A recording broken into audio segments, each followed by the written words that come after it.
My sister live-streamed on TikTok, making my brother's wedding go viral by creating drama, while she switched the place cards so my wife's divorced parents would sit together, knowing they had a restraining order.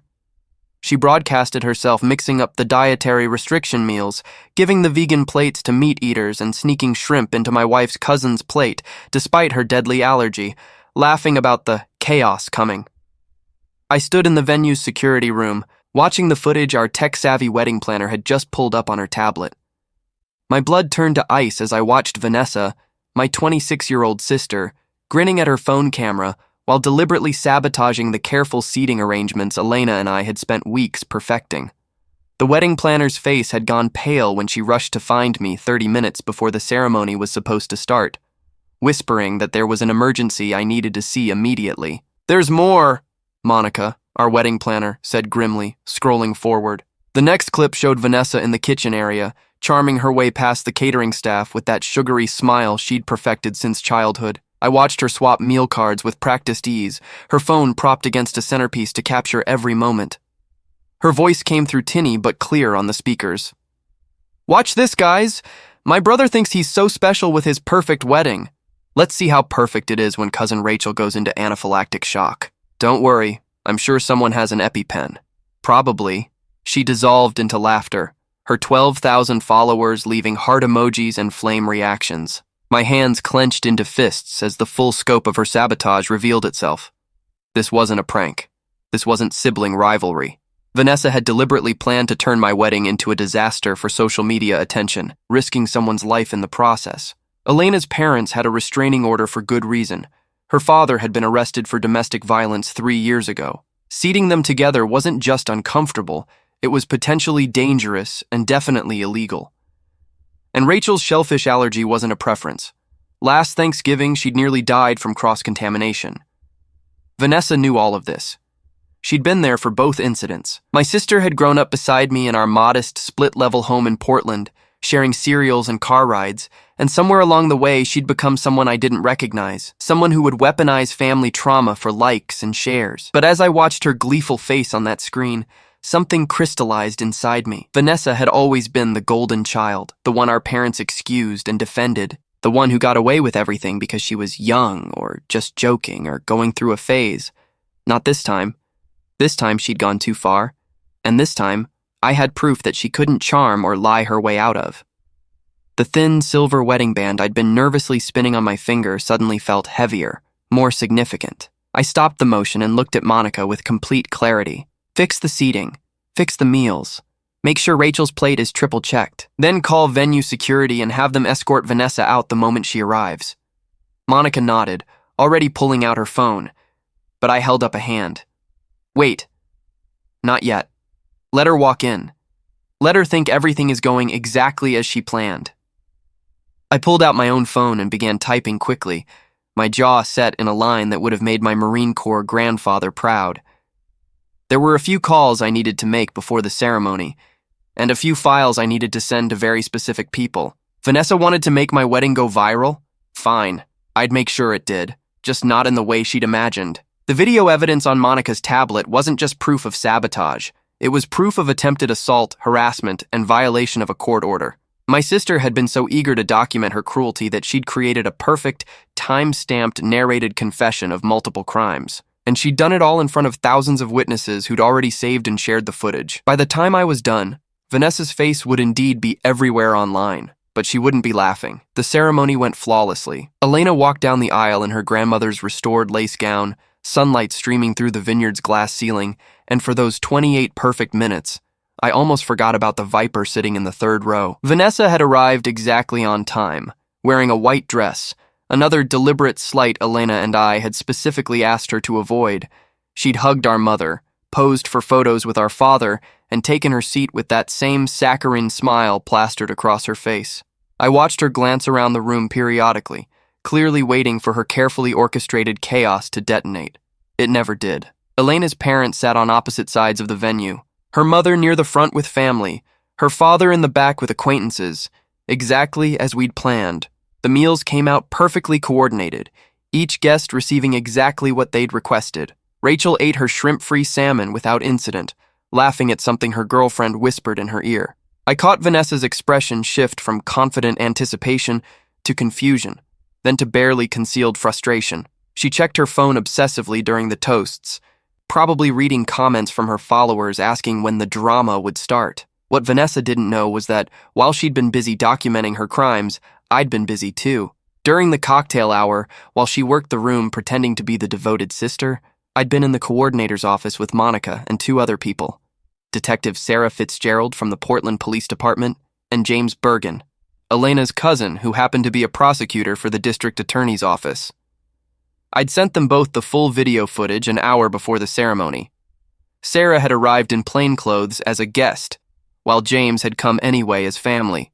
"This is open and shut," James had said, rewatching the footage on his phone. "She's on camera admitting intent to cause harm, tampering with food she knows could cause a fatal allergic reaction, and conspiracy to violate a restraining order. The fact that she broadcast it publicly actually makes our job easier. Chain of custody is ironclad when thousands of people have already downloaded the evidence." Detective Fitzgerald had been equally direct. "I can arrest her right now for attempted assault and reckless endangerment. The restraining order violation adds another charge. But if you want to wait until after the ceremony so as not to disrupt your wedding further, that's your call, Mr. Ashford." I'd made my decision then. After the reception, let her enjoy the party. Let her think she got away with it. Some part of me, the part that remembered building pillow forts with her when we were kids, that remembered teaching her to ride a bike, had wavered. Then I'd remembered Rachel's terrified face last Thanksgiving as the paramedics had administered epinephrine, remembered Elena's mother's black eye from the incident that had led to the restraining order. Vanessa had tried to weaponize those traumas for entertainment. The reception began with Elena and me sharing our first dance to the same song our grandparents had danced to at their wedding 52 years ago. Vanessa filmed it, of course, probably planning some snarky commentary for her followers about how basic we were. Our parents watched with tears in their eyes, completely oblivious to what their daughter had attempted. That was the thing about Vanessa. She'd spent years cultivating the image of the fun, spontaneous, slightly rebellious younger sibling while I'd been the responsible, boring older brother. Mom and Dad had always defended her, always made excuses, always expected me to be the bigger person and let things go. I'd let things go for 29 years. Not anymore.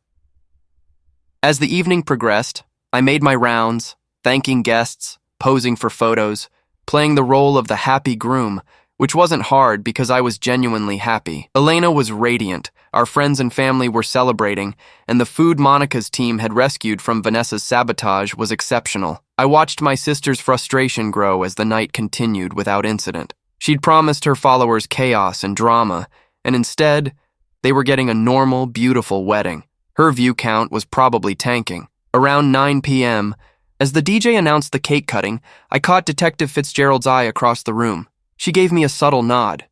It was time. I walked over to where Vanessa stood near the bar, scrolling through her phone with a scowl that she quickly masked when she saw me approaching. "Hey, big bro!" She threw her arms around me, and I stiffly returned the hug, my skin crawling. "Gorgeous wedding. So happy for you and Elena." "Thanks, Vanessa." I kept my voice level, neutral. "Can I talk to you for a second?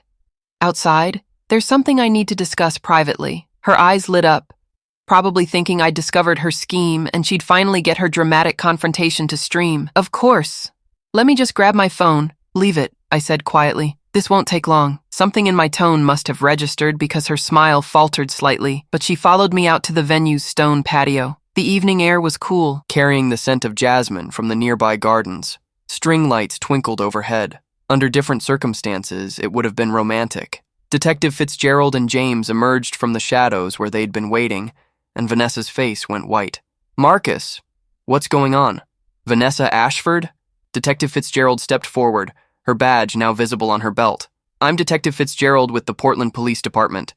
You're under arrest for attempted assault, reckless endangerment, and conspiracy to violate a restraining order." The color drained completely from Vanessa's face. "What? No, this is a joke, right? Marcus, tell her this is a joke." I said nothing as Detective Fitzgerald continued reading her Miranda rights. James stood beside me, his expression professionally neutral, though I knew he was thinking about his girlfriend Rachel, about what could have happened if we hadn't caught Vanessa's scheme in time. "You have the right to remain silent. Anything you say can and will be used against you in a court of law. Marcus! Vanessa's voice rose to a shriek. Marcus, stop this! I'm your sister! Tell them they're making a mistake! Guests had started to gather at the patio doors, drawn by the commotion. I saw our parents pushing through the crowd, their faces confused and alarmed. What you did was document yourself attempting to cause serious bodily harm to multiple people, I said calmly. You filmed yourself trying to trigger a potentially fatal allergic reaction. You planned to violate a court order designed to protect Elena's mother from her abuser, and you did all of it for social media attention. It was just a prank! Vanessa's eyes were wild now, darting between me and the detective. I wasn't actually going to let anyone get hurt. I would have stopped it. Your video says otherwise, James interjected. You specifically stated, and I quote, "Let's see how perfect it is when Cousin Rachel goes into anaphylactic shock." That's premeditation, Vanessa. That's intent to harm. Our mother had reached us now, grabbing my arm. Marcus, what is happening? Why are the police here? Because your daughter tried to sabotage my wedding by potentially killing someone, I said, and the bluntness of it made her stagger backward. She live-streamed the whole thing. It's all on video. Detective Fitzgerald was handcuffing Vanessa now, who'd started crying, those manipulative tears that had gotten her out of trouble countless times before. Mommy, tell them. Tell them I wouldn't really hurt anyone. Marcus, please, I'm sorry. I'll delete the videos. I'll apologize. Please don't let them do this. I looked at my sister, really looked at her, and saw a stranger. The girl who'd once been my partner in childhood adventures had become someone who'd gamble with people's lives for internet fame. You should have thought about that before you tried to turn my wedding into your personal reality show. You should have thought about that before you joked about putting Rachel in the hospital. You should have thought about that before you decided likes and followers were more important than basic human decency. As Detective Fitzgerald led Vanessa away, still sobbing and pleading, our father turned to me with an expression I'd never seen before. A mixture of betrayal and disbelief. How could you do this to your sister? On your wedding day? How could she do what she did? I countered. Dad, she could have killed someone. She tried to put Elena's parents in the same room knowing there's a restraining order. This isn't some harmless prank. This is serious, but I could see in their eyes that they didn't want to believe it. They'd spent Vanessa's entire life making excuses for her, and even now, even with video evidence and police involvement, they wanted to blame me for overreacting. That was fine. Let them. I'd spent enough years being the responsible one, the mature one, the one who was supposed to overlook and forgive. Elena appeared at my side, taking my hand, her presence steadying me. The reception's over, I told my parents quietly. You should go. As I watched the police car carrying Vanessa disappear into the night, her TikTok still live streaming from her phone in her purse, broadcasting her arrest to those same 12,000 followers who'd encouraged her cruelty, I felt something I hadn't expected. Not satisfaction, not yet, just a cold, clear certainty that I'd done exactly what needed to be done. The real reckoning was still coming, and Vanessa, for all her social media savvy, had no idea what she'd set in motion. The morning after the wedding, Elena and I postponed our honeymoon. There were more important matters to handle. While we should have been boarding a flight to Costa Rica, I was instead sitting in James's office downtown, reviewing the full extent of the legal situation Vanessa had created for herself. The video has been downloaded over 50,000 times, James said, sliding a folder across his desk. Multiple news outlets have picked it up. Influencer arrested at brother's wedding after live streaming attempted poisoning is trending on 3 different platforms. The district attorney wants to make an example of this case. There's been a lot of pressure to crack down on dangerous social media stunts. I opened the folder. Inside were printouts of Vanessa's TikTok account, screenshots of comments from her followers, and a detailed breakdown of the charges. Attempted assault in the 2nd degree, reckless endangerment in the 1st degree, criminal conspiracy, each one carrying potential prison time. What about the restraining order violation? I asked. That's technically a separate civil matter, but Elena's mother has already filed a complaint. Your sister's video showed clear intent to facilitate contact between 2 people with a court order prohibiting it. Judge Morrison is not going to be happy. James leaned back in his chair. Marcus, I need to ask, are you sure you want to pursue this? Your parents have already called my office 4 times this morning demanding we drop the charges. I'm sure. Because once this moves forward, there's no taking it back. Your sister will have a criminal record. Your family relationships will be already destroyed, I finished. James, she tried to kill Rachel, your girlfriend, the woman you're planning to propose to next month.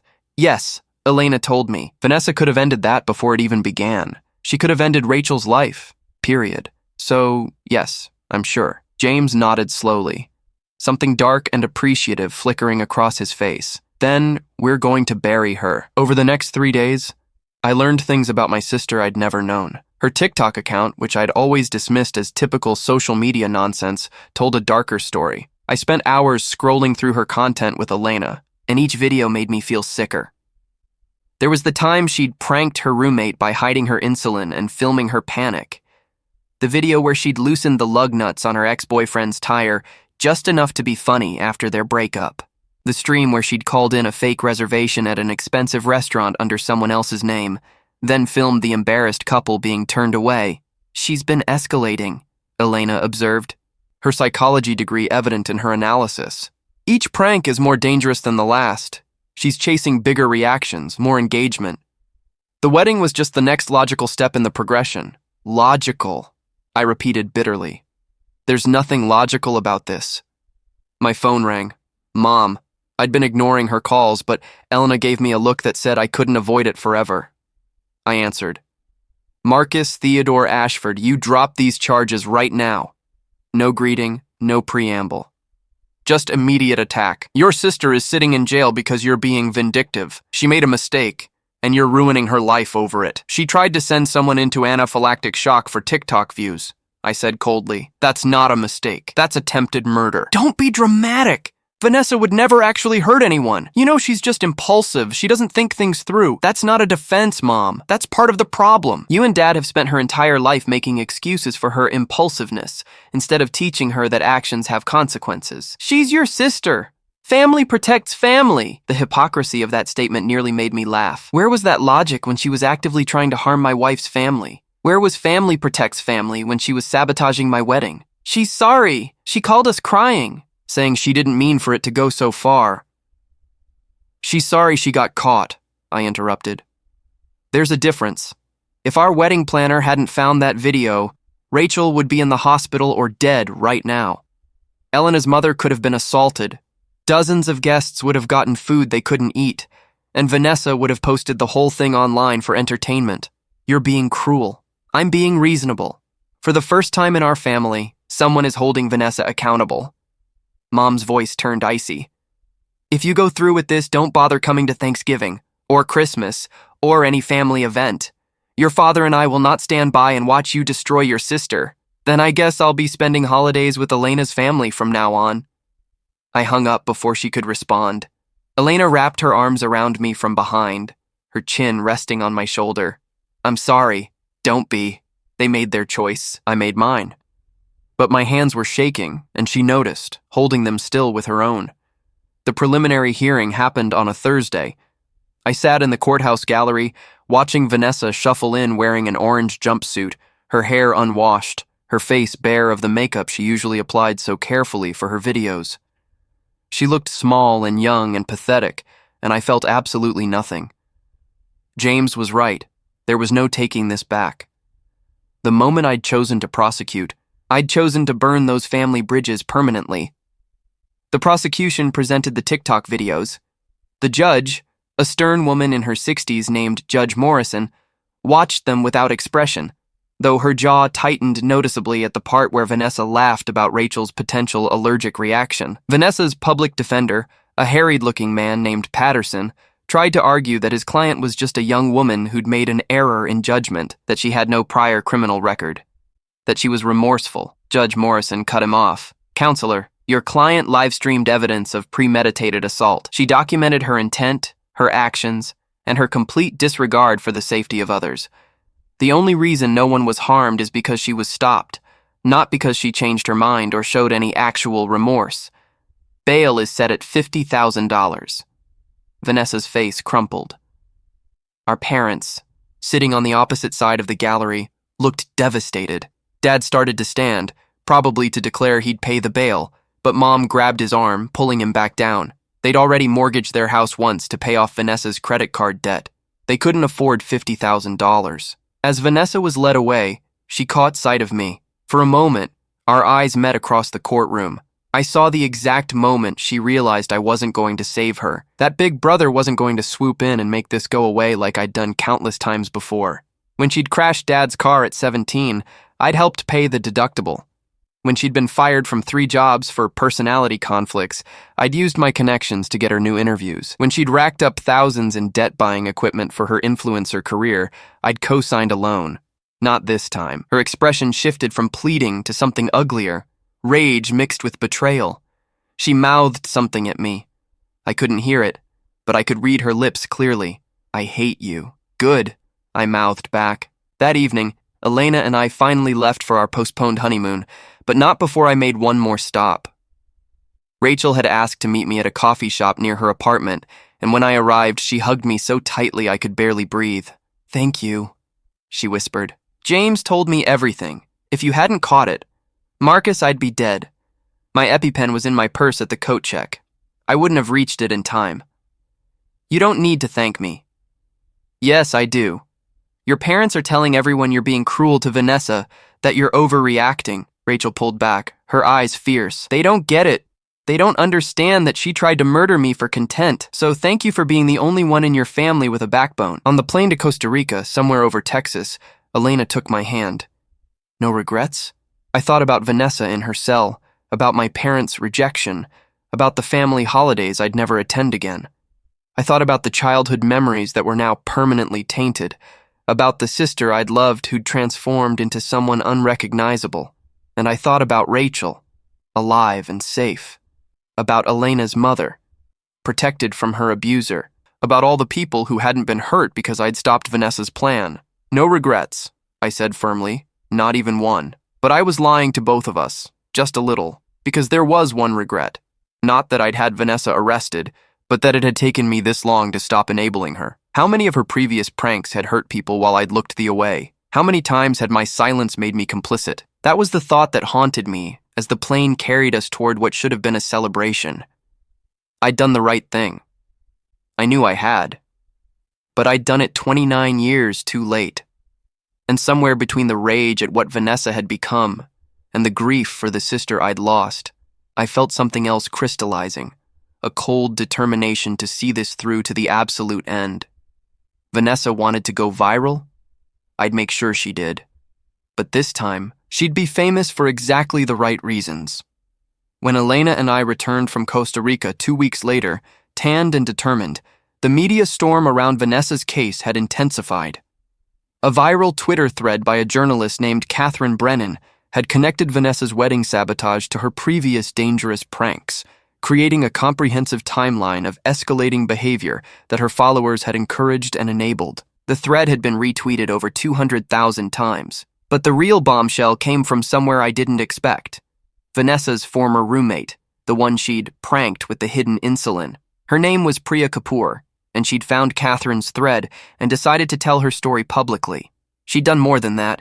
She'd hired a lawyer and filed a civil lawsuit against Vanessa for intentional infliction of emotional distress and endangerment. "Your sister's becoming a case study," James told me over lunch at a downtown bistro. 3 more of her prank victims have come forward. The ex-boyfriend whose lug nuts she loosened, his car crashed. He's been in physical therapy for 6 months. He just filed criminal charges. I set down my fork, appetite vanishing. He crashed? Fortunately, it was low speed in a parking lot. He hit a pole, but he has permanent back injuries. James pulled out his phone, showing me photos. This is Nathan Colby, 24 years old. He broke up with Vanessa because she was too intense and obsessed with her phone. A week later, his wheel came off while he was driving. He thought it was a mechanical failure until he saw her TikTok bragging about teaching my ex a lesson. The photo showed a young man with kind eyes and a nervous smile, leaning on a cane. Something hot and furious ignited in my chest. She did this to him? And filmed herself doing it. The video's been taken down, but Nathan's lawyer subpoenaed TikTok's records. They have the original file. James leaned forward. "Marcus, the prosecutor is building a much bigger case now. This isn't just about the wedding anymore. They're looking at a pattern of behavior, multiple victims, escalating danger. We're talking potentially years in prison." Elena had been quiet throughout lunch, but now she spoke. "His parents still think everyone's overreacting, don't they? They've started a GoFundMe for Vanessa's legal defense," I said bitterly. "Last I checked, it had raised $1,200.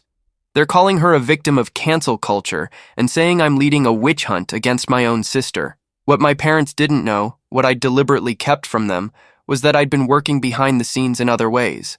I'd hired a private investigator named Marcus Sullivan, no relation, despite the shared first name, to dig into Vanessa's finances and online presence. What he'd found was damning. Vanessa had been monetizing her cruelty. Her most popular videos, the ones featuring her pranks, had earned her thousands of dollars through TikTok's creator fund and sponsor partnerships. She'd been paid by companies to feature their products in her videos, including the video where she'd tampered with the restaurant reservation. The restaurant's competitor had sponsored that video. It wasn't just cruelty for attention anymore. It was cruelty for profit. "This changes everything," James said when I showed him Sullivan's report. "This demonstrates financial motive. She wasn't just being reckless. She was creating dangerous situations deliberately because it was lucrative." The trial date was set for 6 weeks out. In that time, the internet did what the internet does best. It became simultaneously judge, jury, and executioner. Vanessa's social media accounts were flooded with hate, then suspended entirely. Someone created a website cataloging all her victims. Local news stations ran stories. A podcast called Pranks Gone Wrong devoted 3 episodes to her case. But the most devastating coverage came from an unexpected source, a former psychology professor named Dr. Michael Yuan, who published an essay in The Atlantic titled "The Sociopathy of Social Media: How Platforms Reward Dangerous Behavior." He used Vanessa as his primary case study, analyzing how the dopamine rush of likes and followers could override basic empathy and risk assessment in vulnerable personalities. My parents called it character assassination. I called it the truth finally catching up. 3 weeks before trial, Vanessa's public defender called for a meeting. Patterson looked even more exhausted than before, his tie loosened, his briefcase practically bulging with paperwork. "My client wants to discuss a plea deal," he said. James and I sat across from him in a conference room at the DA's office. "What kind of deal?" "She'll plead guilty to reckless endangerment if the attempted assault charges are dropped. She'll accept probation and community service, mandatory psychiatric counseling, and a permanent ban from all social media platforms." I laughed, a sharp, humorless sound. "Absolutely not." Patterson's expression tightened. "Mr. Ashford, I understand you're angry. Angry doesn't begin to cover it. Your client has left a trail of injured people behind her, all while profiting from their pain. She tried to potentially kill my wife's cousin, violate a restraining order protecting a domestic violence victim, and sabotage my wedding, all for content. And you want probation? What do you want? Blood?" Patterson snapped, his professional composure cracking. "She's 26 years old. You're willing to send your own sister to prison?" "Yes," I said simply, "because the alternative is waiting for her to seriously injure or kill someone on her next prank. And I'm not willing to have that on my conscience." James spoke up, his voice measured. "We'll take the guilty plea to all charges: attempted assault, reckless endangerment, and criminal conspiracy.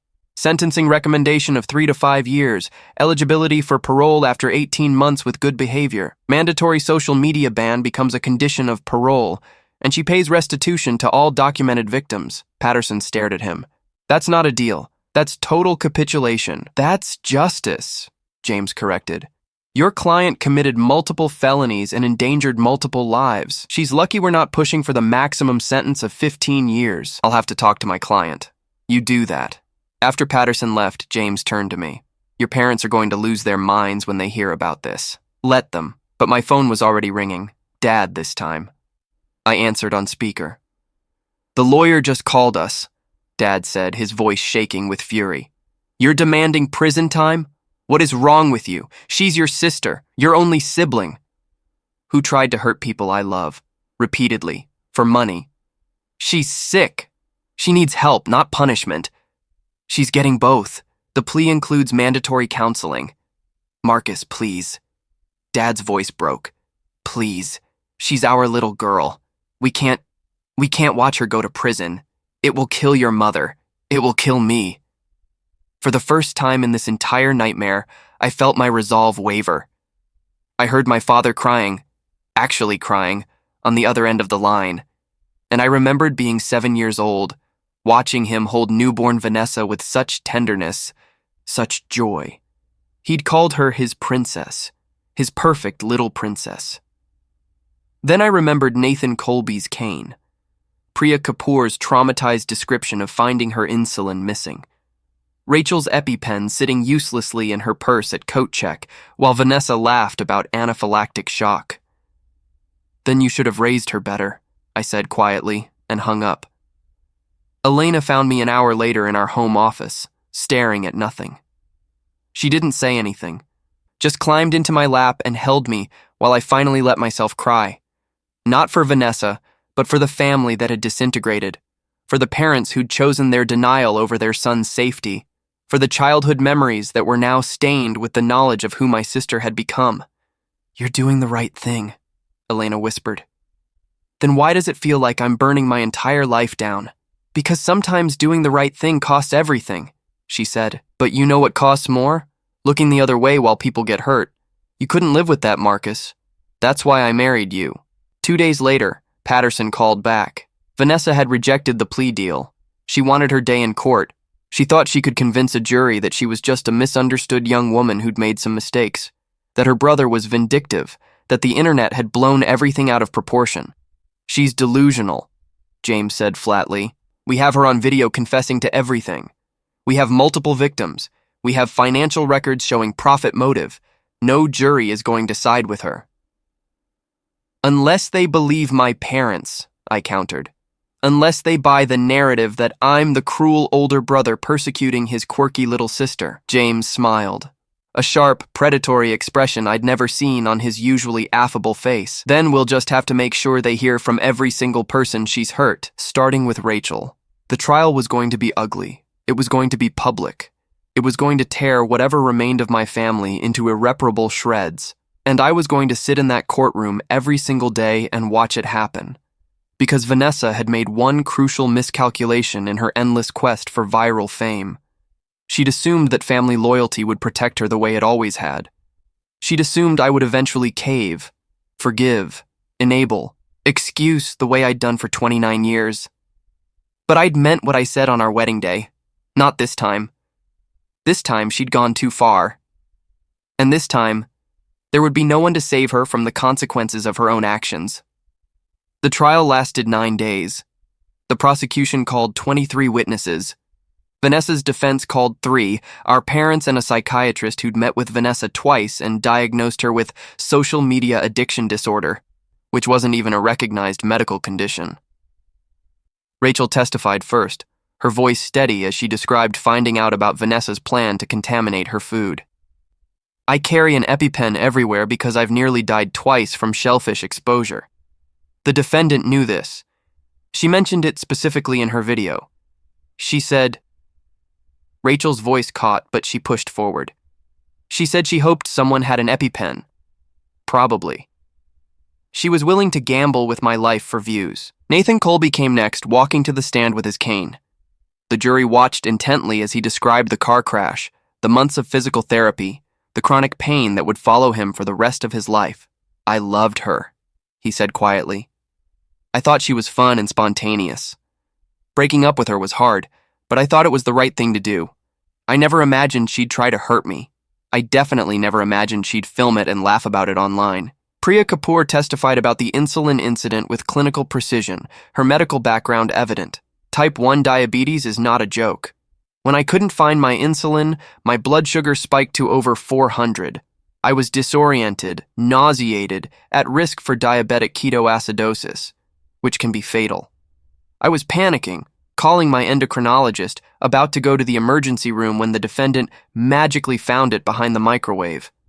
She was filming my panic the entire time. Later, she told me it was just a prank and I was being dramatic." The prosecution showed Vanessa's TikTok videos one by one. The jury watched in silence as Vanessa laughed about loosening Nathan's lug nuts, about hiding Priya's insulin, about her elaborate plans for my wedding. With each video, I watched the jury members' expressions harden. 2 of the women looked openly disgusted. One of the men kept shaking his head. Then it was the defense's turn. Patterson tried to paint Vanessa as a victim of internet culture, a young woman pressured by algorithms and followers to create increasingly extreme content. She's not a criminal, he argued. She's a product of a system that rewards outrageous behavior with attention and money. She needs help, not prison. But when he put Vanessa on the stand, she couldn't help herself. Even in court, even facing years in prison, she couldn't resist the performance. "I never meant to actually hurt anyone," she insisted, tears streaming down her face, the same manufactured tears I'd seen her use on our parents 1,000 times. "I thought Marcus would catch it in time. I thought it would just be funny. I didn't think—" "You didn't think what?" The prosecutor, a steely woman named Alexandra Chen, interrupted. "You didn't think that tampering with someone's food when you know they have a deadly allergy could kill them? It was for my followers. Your followers expected you to potentially commit manslaughter?" Chen's voice was scalpel sharp. "How many followers is someone's life worth, Ms. Ashford? 10,000? 50,000? At what number does attempted murder become acceptable content?" "Objection!" Patterson shouted, but the damage was done. Chen pulled up financial records. "You made $17,000 from your TikTok account in the 6 months prior to your brother's wedding. Your most lucrative videos were the ones featuring dangerous pranks. In fact, the video where you loosened Mr. Colby's lug nuts earned you $2,300 in sponsorships and creator fund payouts. You were literally profiting from attempted vehicular assault." Vanessa's face flushed. "I didn't know he'd actually crash, but you knew it was possible. You know what lug nuts do. You stated in your video that you wanted to teach him a lesson. What lesson were you trying to teach? That breaking up with you could be fatal?" By the time Vanessa left the stand, she'd essentially convicted herself. Patterson looked like he wanted to resign. My parents testified, insisting that Vanessa was a good girl who'd just made mistakes, that I was being vindictive, that this was all a misunderstanding. Mom cried on the stand. Dad's voice shook with emotion as he begged the jury to show mercy to his daughter. I felt nothing watching them. Whatever familial bonds had existed had been severed the moment they'd chosen to defend attempted murder over acknowledging the truth. The closing arguments were brief. Chen laid out the facts with clinical precision. Multiple victims, documented intent, financial motive, complete lack of remorse. Patterson made one last plea for leniency, arguing that Vanessa was young and could be rehabilitated. The jury deliberated for 3 hours. When they returned, the forewoman, a middle-aged black woman who reminded me of my favorite high school teacher, read the verdict with clear conviction. "Guilty on all counts." Vanessa's scream echoed through the courtroom. "No! This isn't fair! Marcus, tell them you forgive me, please!" I sat silent and still as stone. Sentencing was scheduled for 2 weeks later. Judge Morrison listened to victim impact statements from Rachel, Nathan, and Priya, her expression growing progressively grimmer. Then she turned to Vanessa. "Ms. Ashford, you have engaged in a pattern of behavior that demonstrates a complete disregard for the safety and well-being of others. You have weaponized social media for profit, turning other people's pain and potential death into entertainment. You have shown no genuine remorse, only regret at being caught. You are a danger to everyone around you, and the court has a duty to protect the public from that danger." Judge Morrison sentenced Vanessa to 4 years in state prison with eligibility for parole after 2 years, contingent on completion of psychiatric treatment and demonstrated rehabilitation. In addition, she was ordered to pay full restitution to all victims, a total of $68,000, covering medical bills, therapy costs, and property damage. Upon release, she would be permanently banned from creating content on any social media platform as a condition of parole. 4 years. It should have felt like victory. It should have felt like justice. Instead, I just felt hollowed out, emptied of everything except a dull, persistent ache. My parents didn't look at me as they left the courtroom, supporting each other like survivors of a disaster. In their minds, I supposed I was the disaster, the son who destroyed their daughter. They would never understand that Vanessa had destroyed herself. I just refused to help her cover it up anymore. Outside the courthouse, a crowd of reporters waited with cameras and microphones. James had warned me this would happen. I'd prepared a statement, something brief and professional, but when I reached the microphone, different words came out. My sister hurt people deliberately, repeatedly, and for profit. She documented her crimes and broadcast them to thousands of people. She felt no remorse until she faced consequences. This case isn't about me being vindictive or cruel to family. It's about holding someone accountable when they've proven over and over that they're willing to endanger lives for attention. I hope she gets the help she needs in prison. I hope she learns that other people are not props in her personal reality show. But whether she does or not, at least for the next 4 years, no one else will be hurt by her pranks. That night, Elena and I sat in our living room with a bottle of wine neither of us really wanted, watching the coverage on mute. The headline on CNN read, "TikTok prankster sentenced to 4 years for wedding sabotage and pattern of dangerous stunts." "How do you feel?" Elena asked. "Like I just performed a necessary amputation," I said. "It was required to save the body, but that doesn't make it painless." My phone buzzed with a text from an unknown number. Against my better judgment, I opened it. It was from Vanessa, somehow smuggled out from the county jail where she'd be held until her transfer to state prison. "I hope you're happy. You destroyed our family. Mom and Dad will never forgive you. I'll never forgive you. You're dead to me." I showed the message to Elena. She read it, then took my phone and typed a response. "You destroyed this family the moment you decided people were disposable. Marcus just refused to be complicit anymore. Get help. Become better. But don't expect forgiveness from the people you tried to harm." She hit send before I could stop her, then blocked the number. "Was that okay?" she asked. "It was perfect," I said, and I meant it. The next morning, my phone rang with a call from James. "Nathan Colby just called me. He wanted me to pass along a message. He's grateful. He said watching someone actually face consequences for hurting him has helped his healing process more than anything else. He's starting to feel like maybe the world isn't completely broken." "Tell him I'm glad," I said. "Tell him I hope his back heals." "I will." "Oh, and Marcus? Rachel and I are engaged. I proposed last night. She said yes." I felt something crack open in my chest. Something warm and genuine, the first real positive emotion I'd felt in weeks. "Congratulations. I'm so happy for you both. We want you and Elena to be there for the wedding, whenever we set a date. And Marcus, thank you for stopping Vanessa before Rachel wasn't there to say yes. After we hung up, I sat with that for a long time. This was why I'd done it. Not for revenge, not for justice in some abstract sense, but for this. For Rachel getting to marry the man she loved, for Nathan Colby getting to heal, for all the future victims who would now be spared because Vanessa was locked away.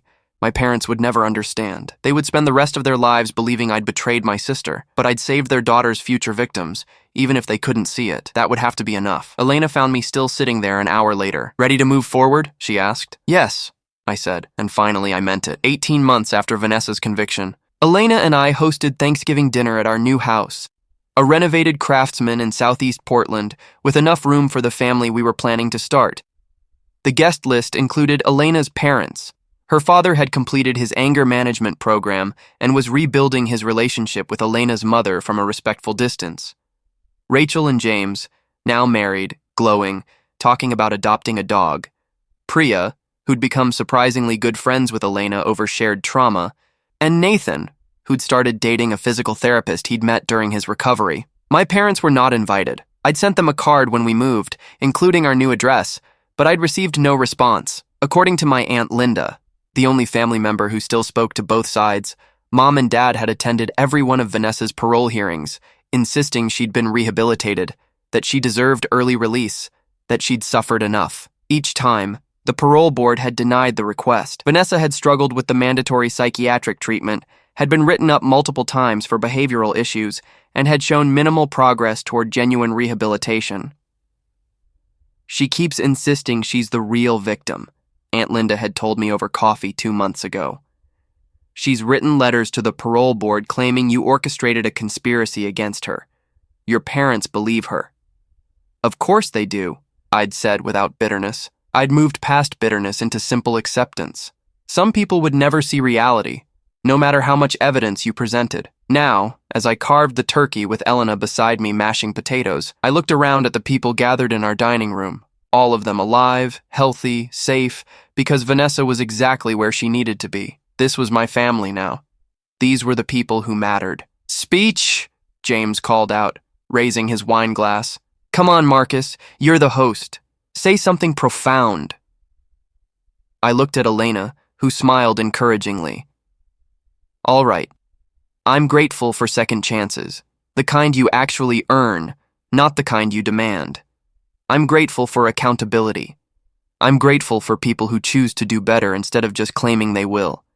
And I'm grateful for all of you, for showing me what real family looks like. Hear, hear, Rachel added. And I'm grateful Marcus stopped his psycho sister before she could ruin my entire life. We all laughed at that, even though it wasn't really funny. Dark humor, Elena called it. Trauma bonding. Whatever it was, it felt right. After dinner, while Elena and Priya were showing Rachel paint samples for the nursery we were planning, my phone rang. Unknown number. I almost didn't answer, but something made me. Marcus Ashford? An unfamiliar woman's voice. Yes. This is Dr. Sarah Brennan. I'm a psychiatrist at Coffee Creek Correctional Facility. I'm calling about your sister, Vanessa. My stomach dropped. Is she all right? She's physically fine, but she's asked to speak with you. She's finally started to make real progress in therapy, Mr. Ashford. She's beginning to understand the severity of her actions and their impact on her victims. She'd like the opportunity to apologize to you directly. No. Mr. Ashford. No, I repeated firmly. If she wants to apologize, she can write letters to her victims. She can do the work.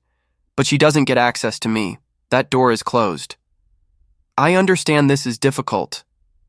Dr. Brennan, I'm going to say this once as clearly as I can. My sister spent 26 years hurting people and facing no consequences. She learned that tears and apologies would get her out of anything. Me accepting her apology now would just teach her the same lesson again, that she can do terrible things and eventually be forgiven if she performs remorse convincingly enough. Maybe she has changed. I genuinely hope she has, but she can demonstrate that change to the parole board, to her therapists, to her future parole officer. Not to me. I'm done being part of her rehabilitation narrative. There was a long pause. That's actually very healthy, Mr. Ashford. Many family members struggle to set boundaries with incarcerated loved ones. She's not my loved one anymore. She made sure of that. Tell her I hope she finds peace. Tell her I hope she becomes the person she should have been. But tell her to leave me alone. I hung up and stood there for a moment, my hand trembling slightly. Elena appeared at my side, her presence immediately calming. Vanessa, she asked, wants to apologize. I said no. Good. She took my hand. You don't owe her forgiveness. You don't owe her closure. You don't owe her anything. That night, after all our guests had left and the house was clean, Elena and I sat on our back porch watching stars emerge in the clear November sky. She rested her head on my shoulder, her hand on her still flat stomach where our first child was growing. Do you think you'll ever regret it? She asked quietly. Prosecuting her? Losing your parents? I thought about it honestly. No. I regret that it was necessary. I regret that she became someone who could do those things. I regret that my parents chose denial over truth. But I don't regret stopping her. Every time I see Rachel laugh, every time Nathan texts me about some milestone in his physical therapy, every time Priya posts about her work helping other diabetics, I know I made the right choice. She'll be out in 6 months, Elena reminded me. If she makes parole this time. I know, and she'll have to figure out her life with a criminal record, restitution debt, and a complete social media ban. No more easy money from exploitation. No more viral fame from cruelty. She'll have to actually work, actually contribute, actually consider other people. Maybe she'll manage it. Maybe she won't. But either way, it's not my problem anymore. Elena kissed my cheek. You're a good man, Marcus Ashford. I'm just a man who finally learned that protecting bad people from consequences doesn't help anyone, least of all them. A few weeks later, an envelope arrived with a return address from Coffee Creek Correctional Facility. I recognized Vanessa's handwriting. I stood in our kitchen, holding it, feeling its weight. Elena was at work. I could open it privately, read whatever was inside. Instead, I walked directly to our fireplace and tossed it in.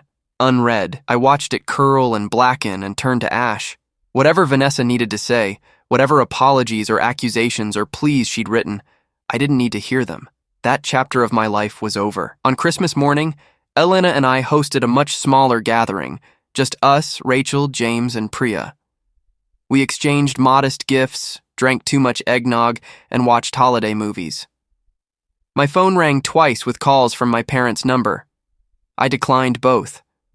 By the third call, Elena had taken my phone and blocked the number entirely. "You're allowed to move on," she told me. "You're allowed to be happy without their approval." And I was happy. Genuinely, surprisingly happy.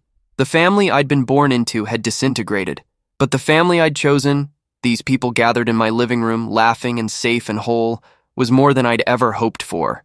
Vanessa was eventually released after serving 2.5 years of her 4-year sentence. I learned this from Aunt Linda, who told me that Vanessa had moved to California, was working as a cashier at a grocery store, and was trying to rebuild her life. Mom and Dad had helped her get an apartment and a used car. They were still supporting her, still enabling her, still believing she was the victim of circumstances rather than the architect of her own downfall. "They ask about you sometimes," Aunt Linda said carefully. "Whether you're happy, whether you have kids yet." "Tell them I'm very happy," I said. "Tell them Elena and I are expecting in March. Tell them they won't be meeting their grandchild." Aunt Linda sighed but didn't argue. She understood, even if my parents never would. When our son was born, Theodore Marcus Ashford, named for my grandfather who'd served 20 years in the Marines and never once made excuses for bad behavior, I held him and thought about the kind of man I wanted him to become. Strong, yes. Successful, certainly. But more than that, accountable. Someone who understood that actions have consequences, that hurting others is never acceptable, that family love doesn't mean protecting people from the results of their own choices. Vanessa sent a card when she heard about the birth, forwarded through Aunt Linda. It was a generic congratulations card from a drugstore with a note inside. "I hope you'll let me meet my nephew someday. I've changed, Marcus. I promise I've changed." I threw it away without showing Elena. Vanessa would have to prove that change to the world at large, not to me. And if she genuinely had transformed, if she'd truly become someone capable of empathy and accountability, then I was glad for her. But she'd never be part of my son's life. She'd never get the chance to teach him that cruelty could be excused, that family loyalty meant protecting abusers, that fame was worth more than human safety. 3 years after Vanessa's conviction, Elena and I were hiking in the Columbia River Gorge with Theodore in a backpack carrier when we ran into Nathan and his girlfriend. We stopped to chat, catching up on life, and Nathan mentioned offhandedly that he'd completed his last physical therapy session the week before. "I'll never be 100%, he said, leaning unconsciously on his cane. "But I'm good. I'm really good. And I'm grateful every day that your sister didn't do worse damage, and that you stopped her from hurting anyone else." After they'd continued down the trail, Elena squeezed my hand. "Still no regrets?" I looked at Theodore's curious face as he watched a hawk circle overhead, at the stunning gorge stretching out before us, at my wife's smile. I thought about Rachel and James's wedding, about Priya's research into diabetes advocacy, about Nathan's recovery and newfound happiness. I thought about all the people Vanessa could have hurt in the 3 years since her conviction, all the lives that had been spared because I'd refused to look away. "Not even one," I said. And finally, truly, completely, I meant it.